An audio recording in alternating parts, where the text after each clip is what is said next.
प्रदेश की पहली पंचायत समिति देलवाड़ा उदयमान ओडीएफ प्लस घोषित। स्वच्छ भारत मिशन के तहत पंचायत समिति देलवाड़ा की प्रदेश की पहली उदयमान ओडीएफ प्लस पंचायत समिति घोषित की गई।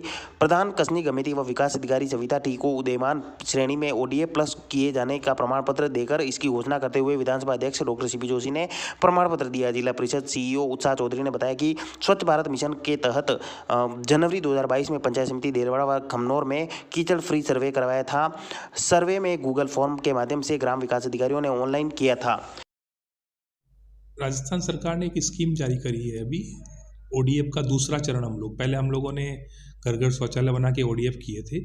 अभी हम ओडीएफ की 3 श्रेणी बनाई है, उदयमान, उज्ज्वल और उत्कृष्ट।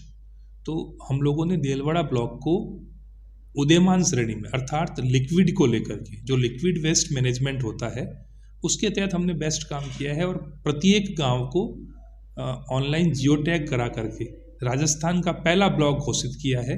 और माननीय विधानसभा अध्यक्ष महोदय सीपी जोशी साहब, सिंचाई मंत्री महेंद्रजीत सिंह जी मालवीय और हमारे जिले के प्रभारी मंत्री और सहकार्य मंत्री श्रीमान उदयलाल जी आंजना साहब ने बीडीओ सविता जी टी और प्रधान कसनी जी गमेती को भव्य समारोह में सम्मानित किया। अतिरिक्त मुख्य कार्यकारी अधिकारी भुवनेश्वर सिंह चौहान ने पंचायत समिति देलवाड़ा में लगातार बैठकें व फील्ड विजिट कर कीचड़ फ्री सर्वे में प्राप्त स्थानों की विजिट कर उन स्थानों पर कार्य पूर्ण करवाने के लिए पंचायत कार्मिकों को प्रोत्साहित किया एवं मौके पर ही उनकी हर समस्याओं का समाधान कर फील्ड में नाली निर्माण, शौक पीट, मैजिक पीट आदि की प्रगति अर्जित कर तरल कचरा प्रबंधन में ओडीएफ प्लस ब्लॉक घोषित किए जाने के लक्ष्य को समयबद्ध पूर्ण करवाया। इसी की बदौलत प्रदेश में पंचायत समिति देलवाड़ा ओडीएफ घोषित की गई। The Maruti Nandan grand Nathdwara स्थित एकमात्र ultra luxurious 5 star hotel. Rajsamand जिले की एकमात्र 5 star hotel the Maruti Nandan grand में भोजन की स्वादिष्ट थाली अब सिर्फ 290 रुपए में। श्रीनाथ जी की नगरी नाथद्वारा में इस सुनहरे अवसर का आनंद अवश्य उठाएं।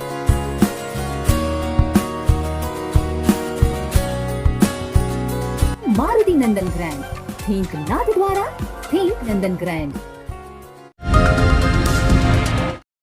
स्नेह मिलन समारोह संपन्न। अखिल भारतीय काश्यप महासभा का स्नेह मिलन समारोह का आयोजन हुआ। कार्यक्रम को संबोधित करते हुए संभागीय अध्यक्ष मनोज भटनागर ने कहा कि समाज का मतलब सिर्फ मिलना जुलना या एक साथ बैठना भर नहीं है, बल्कि वास्तविकता में समाज वही है जहां व्यक्ति संकट के समय में एक दूसरे के काम आए। इस दौरान काश्यप महासभा के जिलाध्यक्ष श्रीवास्तव ने राजसमंद जिले में समाज की प्रथम कार्यकारिणी का गठन किया।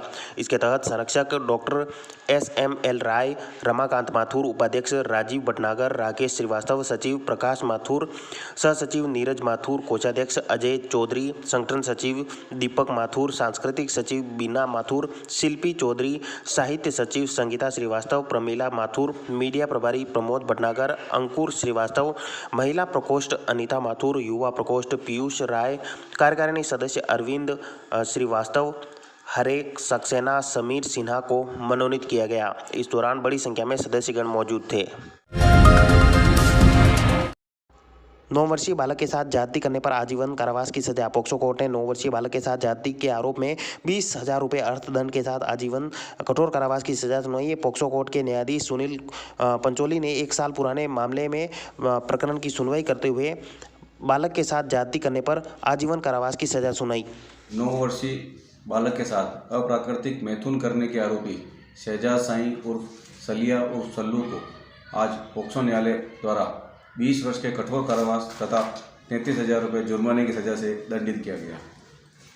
6/11/2021 का ये मामला है, जिसमें पीड़ित बालक के पिता ने पुलिस थाना रेलमंगरा में एक रिपोर्ट दी, जिसमें उसने बताया कि शहजाद साईं उर्फ सलिया उसके 9 वर्षीय बच्चे को कुतिया के बच्चे दिखाने के बहाने घर से दूर लेकर गया तथा उसके साथ अप्राकृतिक मैथुन किया, जिस पर पुलिस थाना रेलमंगरा द्वारा प्रकरण दर्ज कर पोक्सो न्यायालय में आरोप पत्र पेश किया गया, जिस पर आज पोक्सो न्यायालय द्वारा सुनवाई के पश्चात और दोनों पक्षों की बहस सुनने के पश्चात अभियुक्त शहजाद साईं को दोषी मानते हुए 20 वर्ष के कठोर कारावास तथा 33,000 रुपये जुर्माने की सजा से दंडित किया गया।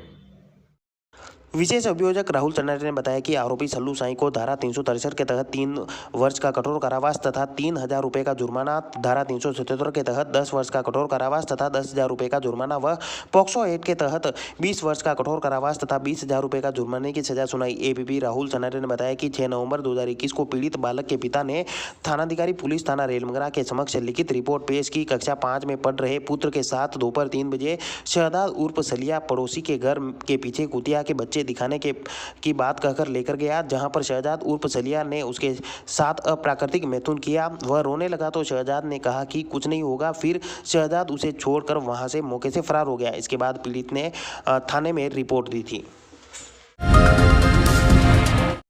बाल श्रमिक व गुमशुदा बालकों को परिवार में पुनर्वास के लिए गृह जिले में भेजा। किशोर न्याय अधिनियम के तहत देखरेख एवं संरक्षण योग्य बालकों के सर्वोत्तम हित के लिए विभिन्न प्रावधान हैं। ऐसे में बालकों के लिए जिले में चाइल्ड लाइन एवं संबंधित पुलिस थाना क्षेत्र में गुमशुदा बाल श्रम के मामलों में डिटेन कर बाल कल्याण समिति के समक्ष पेश किए जाने पर बालकों के संबंध में प्रकरण व तथ्यों की बाल कल्याण समिति द्वारा जाँच की जाती है।